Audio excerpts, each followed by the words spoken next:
마지막으로 살펴볼 보고서는 메타인지 이해 보고서입니다. 우리 메타인지 이해 보고서는 한 학기 학습이 종료가 되었을 때 보고서를 발급을 받으실 수 있고요. 한 학기 동안 3개월 동안 학습을 진행했을 때 학생들이 어떤 과정을 거쳐서 학습을 진행했는지, 그리고 학습 결과 데이터들은 어떠한지, 그 과정과 결과값을 총정리하는 보고서다라고 생각을 하시면 되겠습니다.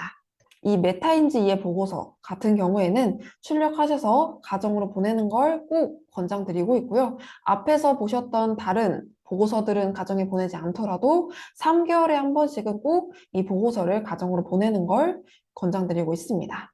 그래서 이 보고서를 보내시면서 또는 학부모님과 3개월 단위로 상담을 진행하시면서 학생이 앞으로 학습 방향에 대해서 안내를 해주시는 것도 좋은 방법이 되겠습니다. 보고서의 내용들 한번 살펴보도록 하겠습니다. 자, 첫 번째 페이지에서 보실 수 있는 내용은 우선 자기주도력, 메타인지력에 대한 내용입니다. 우리 이 친구가 3달 동안 학습을 진행을 하면서 학습 계획을 어느 정도 실천을 했는지, 그리고 문제를 풀 때 틀린 문제에 대해서 어떻게 해결을 했는지 그 부분에 대해서 설명을 해주고 있고요. 이 자기주도력 학습 배지의 경우에는 우리 학생 화면에 보시면 스마트 교재 학습을 몇 시부터 몇 시까지 할 거예요 라고 설정하는 기능이 있습니다. 기억나시죠? 그 설정한 시간대에 학생이 시간을 잘 지켜서 학습을 진행을 하면 학습 계획을 잘 실천했습니다 라고 보고서에 보여지게 될 거예요. 그래서 그러한 부분들 함께 나오게 되고요. 오른쪽에 메타인지력에 대한 배지의 경우에는 틀린 문제에 대해서 어떻게 해결했는지 배지를 부여를 하고 있습니다. 그래서 예를 들어서 실력 성장기랑 성장 코칭으로 해결한 문제가 많았다 라고 하면 코칭 배지가 부여가 되게 되는 겁니다. 학생들의 결과값에 따라서 부여되는 배지는 다르다라는 걸 참고해 주시면 되고요. 그리고 바로 밑에 학습 성취도라는 메뉴를 보시면 우리 학생들이 3달 동안 3권의 교재를 학습을 했을 건데 그 교재에 대해서 평가가 있었을 겁니다. 교재마다 평가가 다 수록이 되어 있으니까 그 3권의 교재의 평가에 대한 평균 점수 보여주고 있고요. 성취도도 어떤 수준의 위치를 하는지 함께 보여주고 있습니다. 그래서 75점까지는 보통 수준, 90점까지는 우수 수준, 100점까지 최우수 수준 이렇게 분류를 하고 있습니다. 그래서 교재에 사용한 것들, 해당하는 단원들, 그리고 학습한 기간들까지 함께 보실 수 있고요. 두 번째 페이지 넘어가도록 할게요. 두 번째 페이지부터는 본격적으로 결과에 대한 세부 사항을 안내를 하는 페이지입니다. 우선 학습 계획, 실천력이라고 해서 앞에 보셨죠? 앞에서 자기주도력이라는 학습 배지 나온 거 한번 보셨을 건데 이 내용에 대한 상세한 결과값을 지금부터 안내를 드리도록 하겠습니다. 학습계획 실천력이 94%다라고 얘기를 하고 있는데요. 여기 보시면 계획대로 지킨 게 33번 중에 31번, 그리고 계획을 지키지 못한 게 33번 중에 2번이 있습니다. 그래서 이렇게 데이터를 함께 보시면서 학생이 어느 정도 계획을 지켰고 어느 정도 계획을 못 지켰는지를 함께 확인을 하시면 되겠습니다. 세 번째로는 메타인지력 분석이고요. 이 메타인지력 분석도 마찬가지로 첫 번째 페이지에서 보셨던 이 배지의 내용과 연관이 되는 부분입니다. 우선 학생들이 3권의 교재를 거쳐가면서 굉장히 많은 문제를 풀었을 건데 그 문제별로 메타인지력을 분석하는 그래프이고요.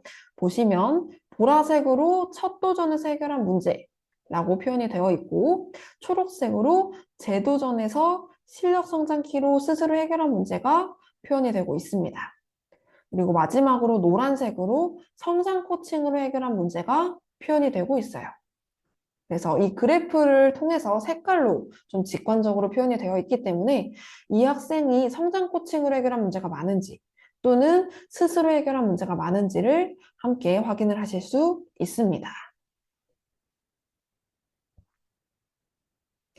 두 번째로는 단원별 메타인지력 분석이고요. 이것도 마찬가지로 좀 알기 쉽게 색깔로 그래프로 표현을 해드리고 있어요. 그래서 학생이 코칭받은 문제가 많은지, 스스로 해결한 문제가 많은지 한번 확인을 해 주실 수 있고요. 단원별로 지금 1단원부터 6단원까지 보여드리고 있기 때문에 어떤 단원에서 코칭 문제가 좀 많은지, 어떤 단원에서 스스로 해결한 문제가 많은지 함께 확인을 하고 좀 부족한 부분, 코칭으로 해결한 문제가 많은 부족한 부분의 경우에는 한 번 더 점검을 해주시는 시간을 가져주시면 좋겠습니다. 여기 이렇게 글로도 함께 설명이 되어 있으니까 참고해 보시면 되겠습니다. 그리고 나서 바로 밑에 노합 분석이라고 해서 지금 학생이 틀린 문제가 총 64문제가 있는데 스스로 해결한 문제가 29문제, 코칭으로 해결한 문제가 35문제다 라고 표현을 하고 있어요. 그래서 이 수치와 그래프까지 함께 보여주시면서 학부모 상담하실 때에는 우리 학생이 틀린 문제가 처음에 몇 문제였는데 스스로 해결한 문제가 몇 문제입니다 라고 안내를 해주실 수도 있겠죠. 그리고 세 번째로는 학습 성취도 분석이고요. 이거는 단원별로 1단원부터 6단원까지 나와 있습니다. 각 단원별로 어떤 단원이 성취도가 좀 높고 어떤 단원이 성취도가 좀 낮은지 이해도가 좀 부족한지 그래프로 보여드리고 있고요. 좀 낮은 부분, 이렇게 2단원이나 5단원 같이 좀 부족한 부분들은 함께 학습 놀이터도 있고 학습 영상, 학습 게임 모두의 연산 그리고 자료실이나 오답 노트까지 다양한 추가 자료들을 활용해서 보충 학습을 진행해 주실 수 있습니다. 그래서 그렇게 한 번 더 짚고 넘어가 주시는 걸 권장을 드립니다. 다음으로는 영역별 분석이고요. 이 영역별 분석은 진단평가 분석 보고서에도 똑같이 보여드리고 있는 부분인데 보시면 그래프를 통해서 학생이 어떤 부분에 강하고 어떤 부분에 부족한지 보여드리고 있고요. 이렇게 해당 학년이나 단원의 특성에 따라서 문제가 아예 출제되지 않는 영역도 한두 개 정도는 있을 수 있습니다. 행동 영역별 분석도 마찬가지로 혹시나 출제가 되지 않는 영역이 있을 수도 있어요. 그 부분을 한번 참고를 해주시고요. 낮은 성취도를 보인 이러한 부분들은 추가 자료를 통해서 보충 학습을 할 수 있도록 지도를 해주시면 되겠습니다.